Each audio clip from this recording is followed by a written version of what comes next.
All right, so in this video, we're going to talk about a new topic called the New Imperialism. And New Imperialism is the imperialism of the 19th century. And so this is different from the old imperialism,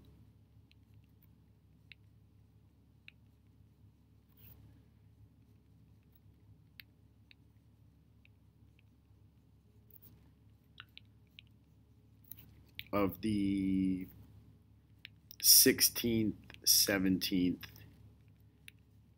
and 18th centuries.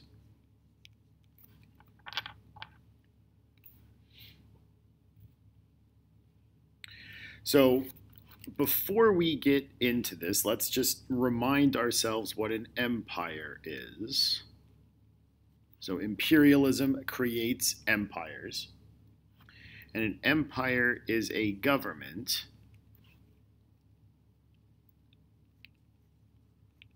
that controls many different nations.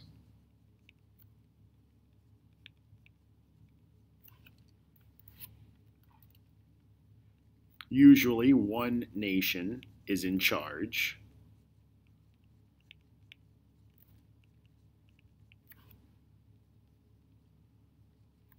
And they often try to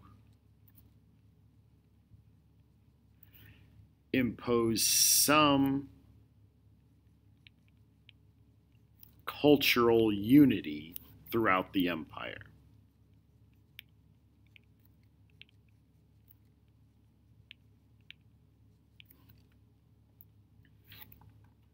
So, for instance, we've talked about lots of different empires. We've talked about like the Ottoman Empire. And so this is an empire that is run by the Turks,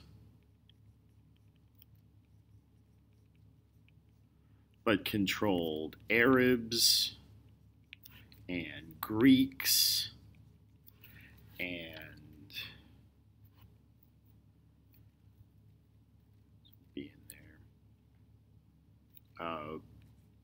different types of Slavic people.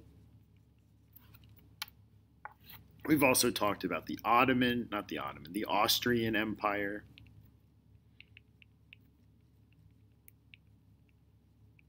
Where the Austrians are in charge, but they also controlled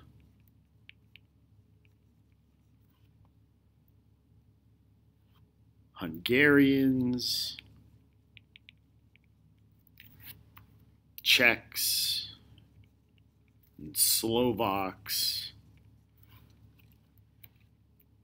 So we've talked about lots of different empires in the course. What makes the new imperialism new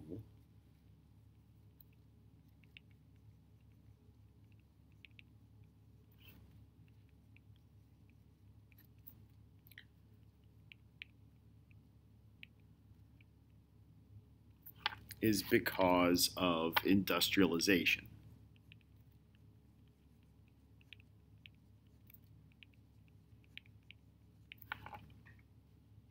So this makes it different from like Spanish colonization of the Western Hemisphere in the 1500s and the 1600s, and British and French colonization in North America. This is new because the imperial powers are industrialized. And that makes this new. So what we're going to look at in this video are the motives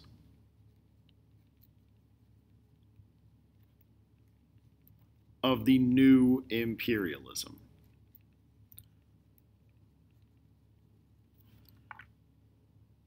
And what's good for us is that a lot of these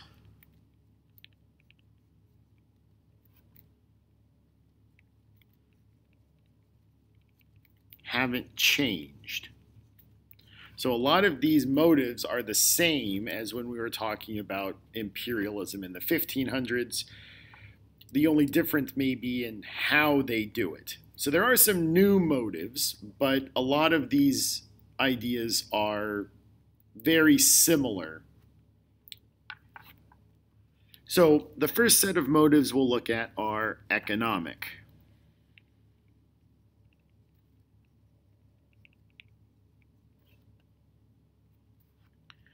So many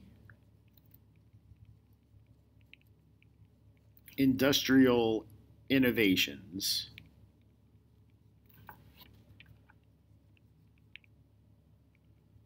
require exotic raw materials. So, like the first industrial revolution needed things like coal and iron, which were plentiful in Europe.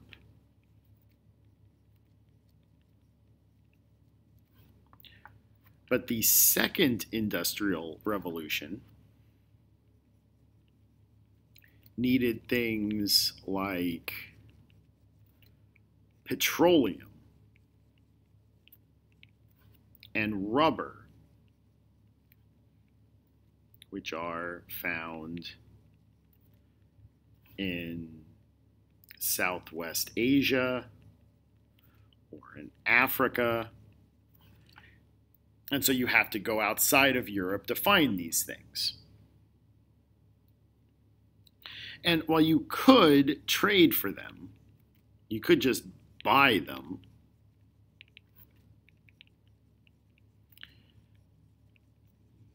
It was cheaper to set up colonies.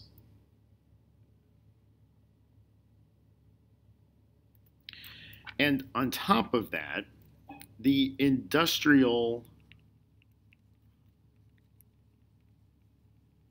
transportation innovations, things like steamships and railroads,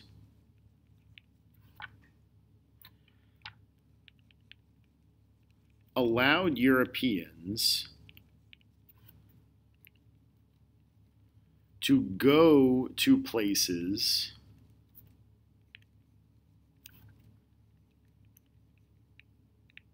they couldn't travel to before, or at least travel to before in large numbers to colonize.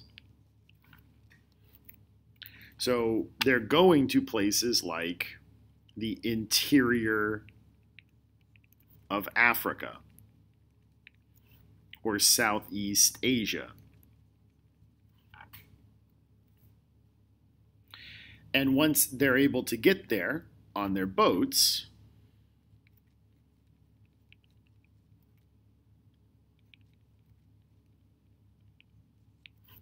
they build railroads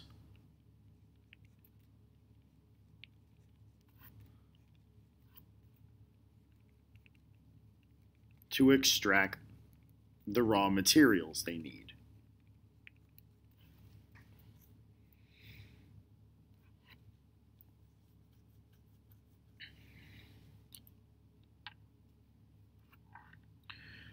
We might also think about medical innovations like medicines and vaccines that were also brought to us through industrialization, allowed people to live safer in faraway locations where disease might have kept them out.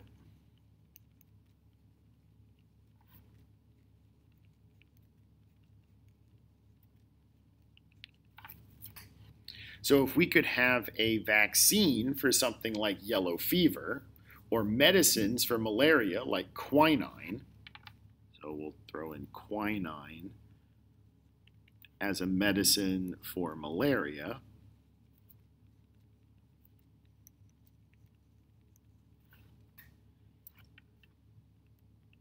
that's just one example of this. And not to mention things like guns and telegraphs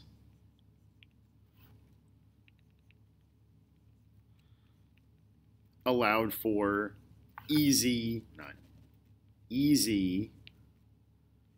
colonization efforts.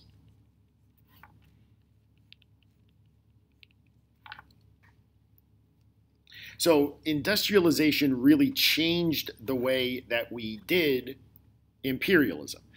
The big overall motive is still the same. We still want raw materials, but now we need these exotic raw materials, and we have to go to places like Southwest Asia or Africa or Southeast Asia. That's where these raw materials are, and industrialization allowed Europeans to get to those places easier. So steamships and railroads allowed them to get to those places.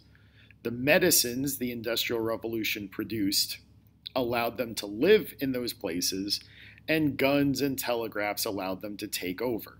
All of this is connected to the Industrial Revolution. But those weren't the only set of motives. There were also political motives.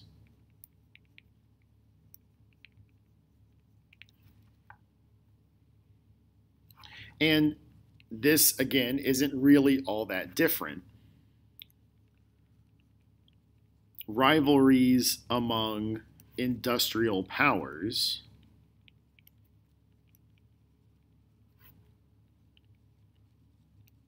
are seen in conflicts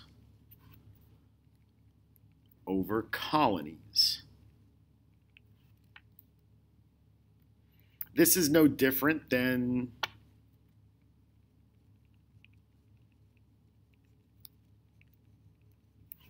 like the 7 Years' War, which had a big component in it about fighting over trade routes.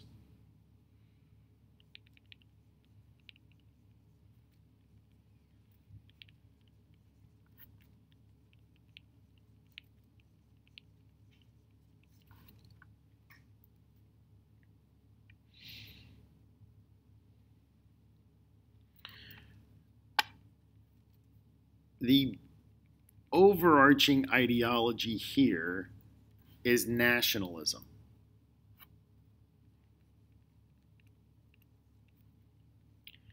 Having a big empire equals a strong nation. So the bigger your empire, the stronger your nation is. The only difference now is that the empires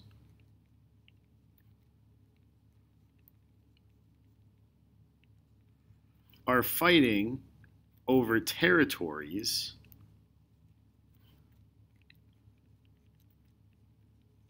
that used to be economically superior.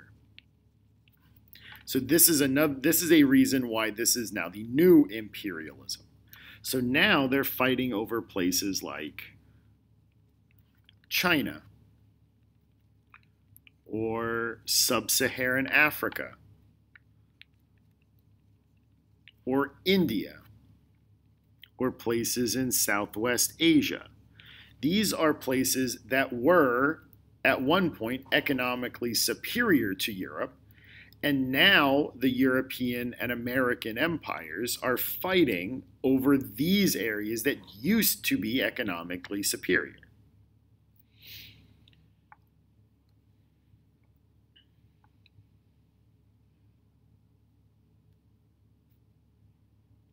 But in the end, empire building is still at its heart about building a big, strong empire and trying to hurt your rivals.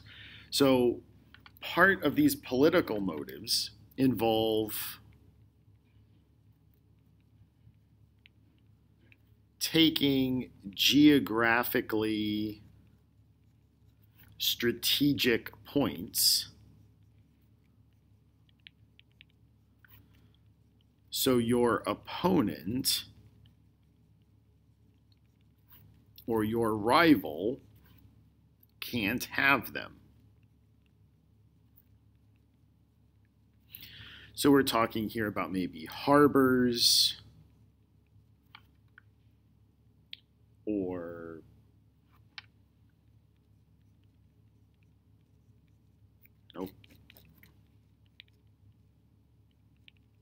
maybe a strait.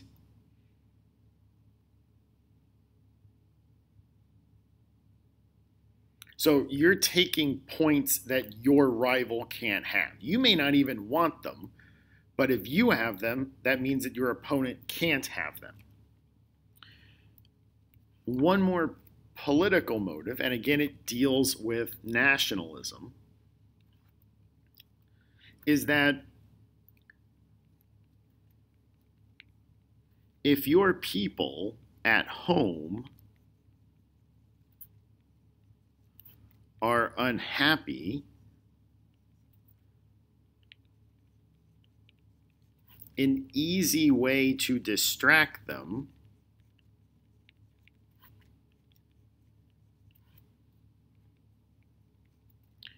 is with a quick victory in a war far from home.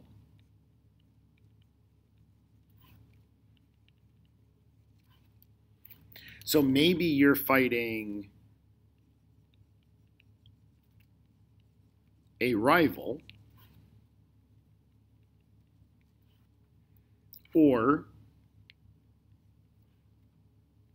a historically powerful foreign group, maybe in China or India.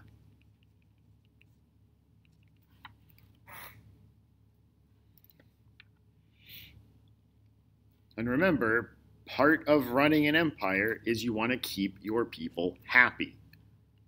Happy people don't rebel.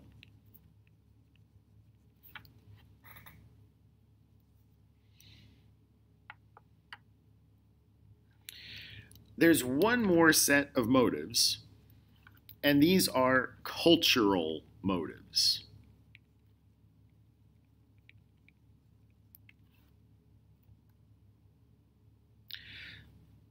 So the idea here is that the Americans or the Europeans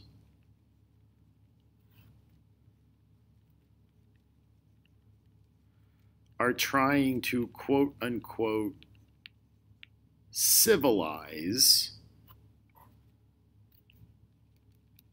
the non-Europeans.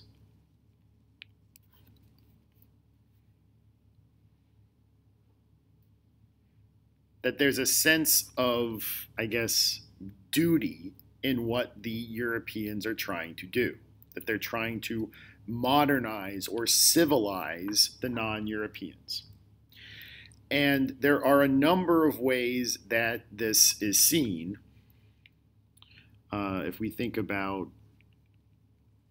literature, a really famous short story, or I guess it's a novella, a short novel called Heart of Darkness,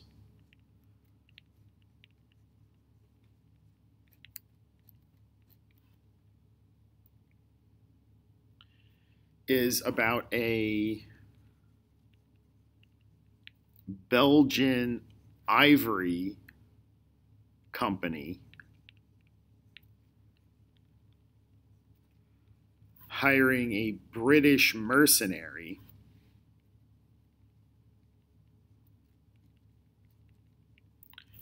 to find one of their lost employees in Africa. And it turns out that having stayed in Africa too long,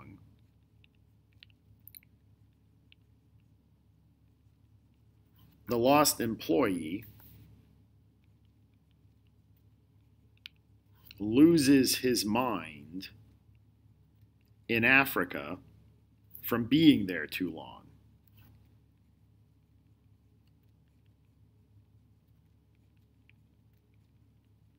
So the idea is that we want to modernize or rationalize Africa because it causes people to go insane.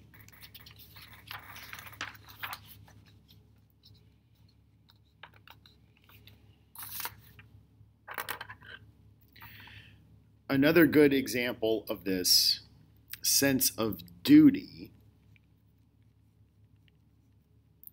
comes in a poem called The White Man's Burden.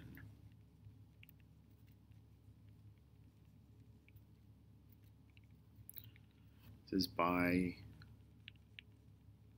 Rudyard Kipling. And he's probably most famous for writing The Jungle Book, but he wrote this poem about American imperialism. He was British, but he wrote this poem about American imperialism, saying that it's the white man's duty to civilize people who are not white, that it's their duty to go out and sacrifice their own well-being to make people who aren't white more white. And it's a really, really good example of this kind of racist motivation in imperialism. We also see this in science if we think about the idea of scientific racism. It uses science to prove that non-Europeans, or it uses science to prove non-Europeans are not as intelligent as Europeans, and so Europeans have to help. We have to help them because they're not as able to do things. Now again, this is all fake. It's not real. It's not real science, but it looks like real science. And it uses the same terminology as real science, and so it sounds official. So a term that gets used during this period is social Darwinism. And social Darwinism, using the scientific idea of evolution, like the survival of the fittest, social Darwinism says that some races are meant to survive and others are not. And so the some races that are meant to survive are white, and the others that aren't are non-white. Now, this is a dumb idea, but it's based on a misinterpretation of Darwin's theory of the survival of the fittest.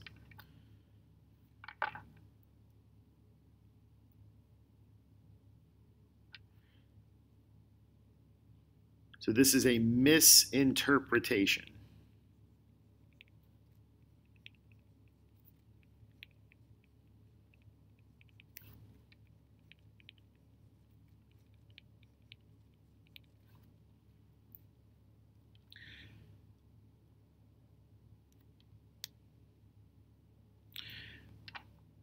One last thing I'll note here is that there's a little bit of a difference in how different Europeans viewed this civilizing mission.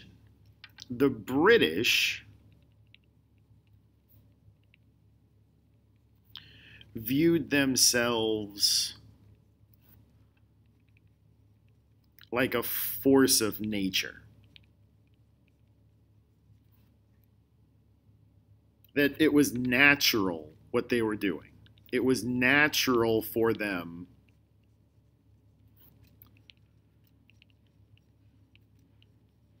to take over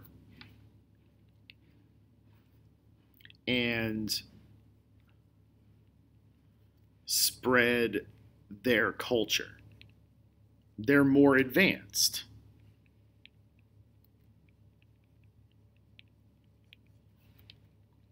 The French had a different mindset, but it's going to lead to the same result. The French thought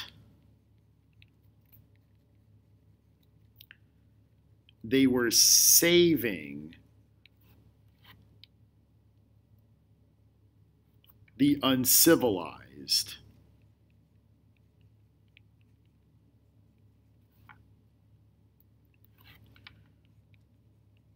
from modernity. They thought they were saving people by forcing them to learn French. But in the end, they're both doing the same thing. It's just a difference in mindset for how they're doing things. So this is kind of an introduction to the new imperialism.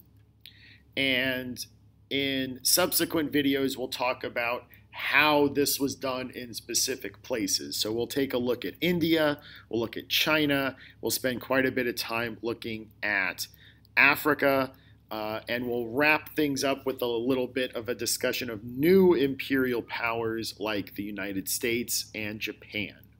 So this stuff should wrap up the current time period we're in. And the next video we talk about, we'll be looking at what's going on in India. So until then, this is Mr. Nissen signing off.